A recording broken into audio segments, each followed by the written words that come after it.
Here we have Texas Congressman Chip Roy, who has joined us here in the Media Center at the Family Research Council, a familiar face and voice on Washington Watch.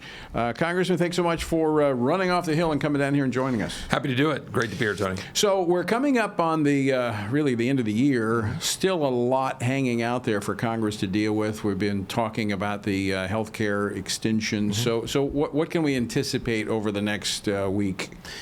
Well, we just passed the National Defense Authorization Act this week. As you point out, we've got these issues to kind of close out. And, you know, look, I'm very bullish about a lot of the things we've been able to accomplish in terms of the big, beautiful bill, tax policy, getting work requirements in Medicaid, the stuff that we did there that I think will help position the economy for next year, which is where we need it to be and be strong heading into the midterms. But look, I'm one who believes we ought to be on offense on health care. So I'm a voice for that.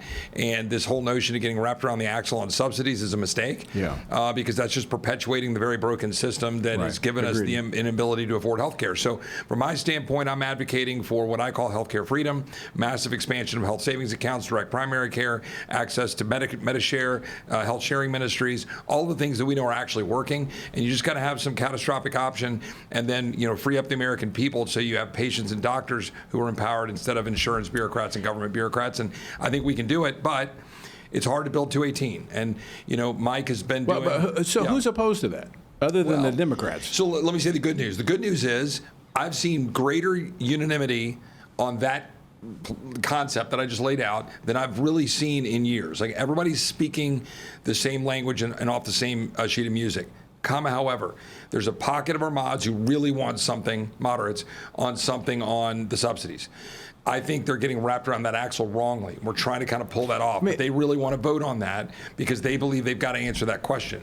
I think they're putting, I think they're focusing on the wrong thing. Right. We got to go focus on what's, fundamentally structurally wrong that is actually making it totally unaffordable for the average hardworking family who now have $25,000 of insurance payments to get boxed out from the doctor of their choice. So are those moderates all in blue states?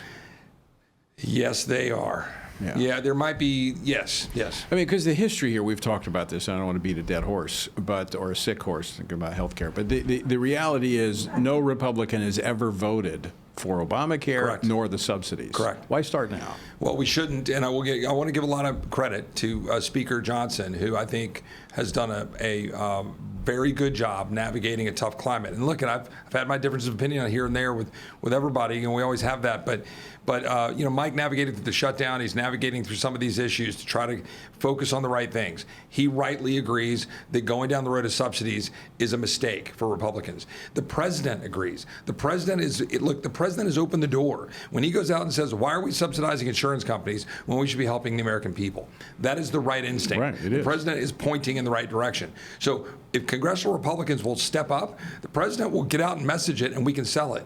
But this is what we're all wrestling with. We're literally just on the House floor a minute ago trying to figure out the next steps next week, and I don't know yet what it's going to be. Well, I would agree with you. I think we need to take the opportunity to fix the system by replacing it with something that works, that is free market-based, patient-focused relationship with the doctor, and not the insurance company. And by the way, 30-second aside, I'd like to get rid of Obamacare, but you know what? You can leave Obamacare in place if you provide a freedom option. People will go there. Yeah. If you give them the ability to have something they can afford. Well, because it'll work. Correct. It'll work. So fine. You want to leave this in place? Fine. But you give me a place to go. Give my family a place to go. Give everybody here a place to go. All right. Talking about you like to be on the offense. You like to move forward. You don't want to just kind of sit. So let's talk about something you are hosting, or actually you're chairing, I should say, a subcommittee hearing next week. You chair the Constitution Committee in the Judiciary Committee on the Southern Poverty Law Center that has, in fact, when you walk out the door of this room, you will see the bullet holes in the wall that was inspired a gunman to come into this building. Congress is ready to act on that. They're ready to move to expose this long-term relationship that SPLC has had with government agencies? Well, I'm certainly ready to do that. I think Congressman and Chairman Jordan rightly agreed that we should have this hearing in the subcommittee on the Constitution. And so we're going to be doing this next week. Tony will be one of the witnesses.